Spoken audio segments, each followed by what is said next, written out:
and the silken, sad, uncertain rustling of each purple curtain filled me with fantastic terrors never felt before, so that now, to still the beating of my heart, I stood repeating, "'Tis some visitor entreating entrance at my chamber door.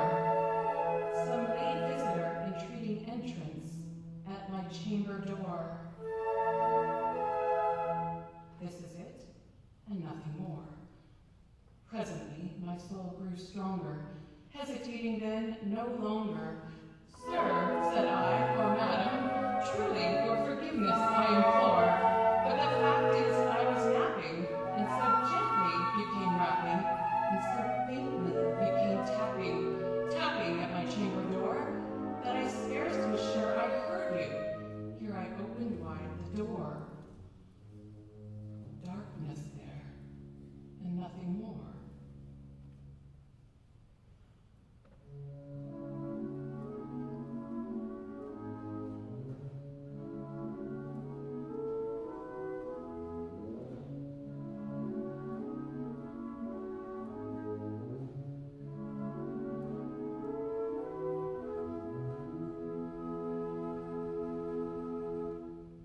Deep into that darkness peering, long I stood there, wondering, fearing, doubting, dreaming dreams no mortals ever dared to dream before.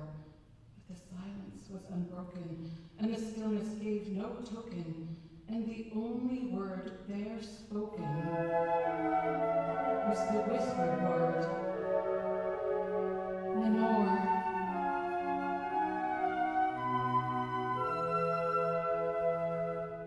This I whispered, and an echo murmured back the word,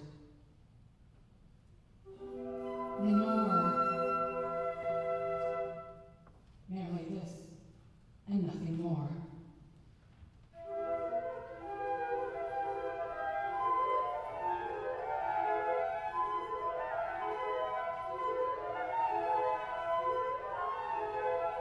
Back into the chamber turning, while my soul within me burning, soon again I heard tapping, somewhat louder than before. "Surely," said I, "surely that is something at my window lattice. Let me see then what there is, and this mystery explore. Let my heart be still a moment, and this mystery explore. 'Tis the wind, and nothing more."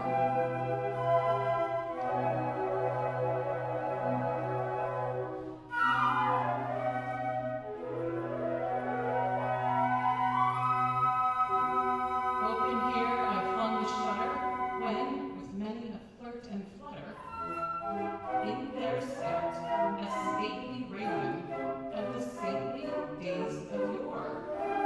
Not the least obeisance made him, not a minute stopped or stayed he,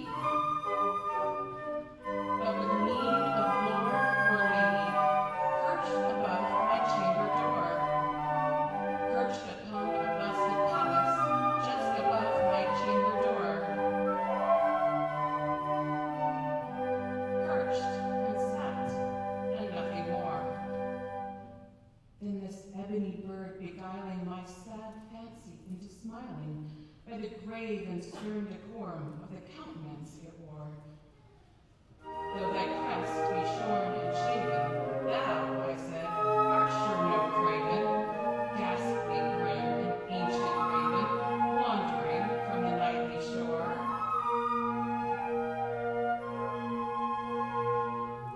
Tell me what thy lordly name is on the night's Plutonian shore."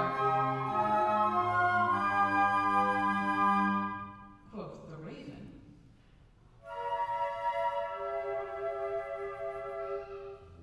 "Nevermore."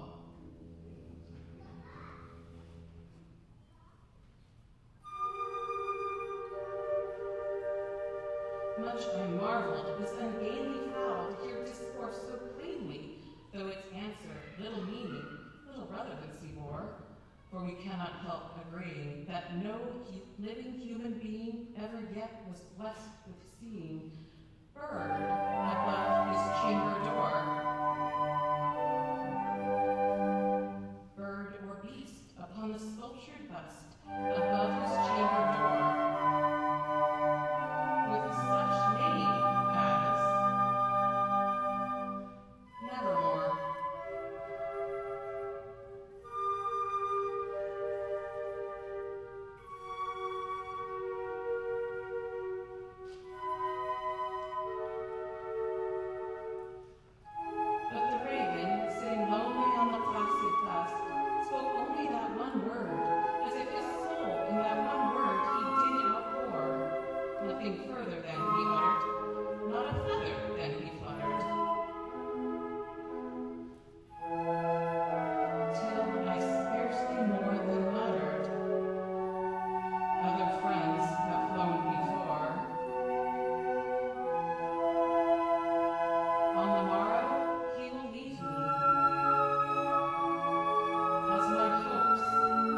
still beguiling my sad fancy into smiling. Straight I wheeled a cushioned seat in front of bird and bust and door.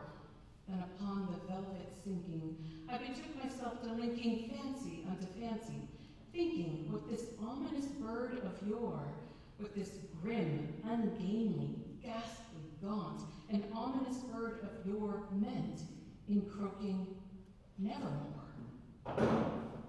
This I sat engaged in guessing, but no syllable expressing to the fowl whose fiery eyes now burned into my bosom's core. This and more I sat divining, with my head at ease reclining on the cushion's velvet lining that the lamplight gloated o'er, but whose velvet violet lining with the lamplight gloating o'er, she shall press, nevermore.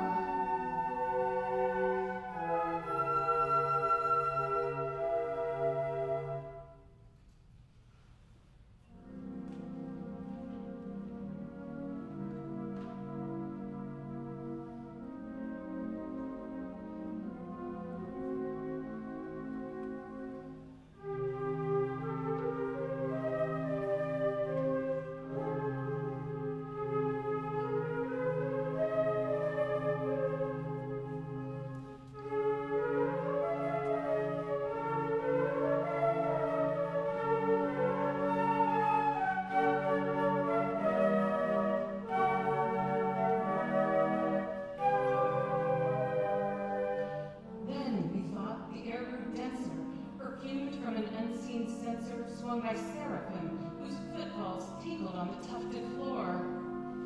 Wretch, I cried, thy God hath lent thee, by these angels he hath sent thee respite and amend thee from thy memories of Lenore. Quaff, oh quaff this kindly Pempy, and forget this lost Lenore. Quoth the raven, nevermore. Prophet, said I, thing of evil, prophet still if bird or devil, whether tempter sent, or whether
still is sitting on the pallid bust of Pallas just above my chamber door, and his eyes have all the seeming of a demon's that is dreaming, and the lamplight o'er him streaming throws his shadow on the floor, and my soul from out that shadow that lies floating on the floor shall be lifted nevermore.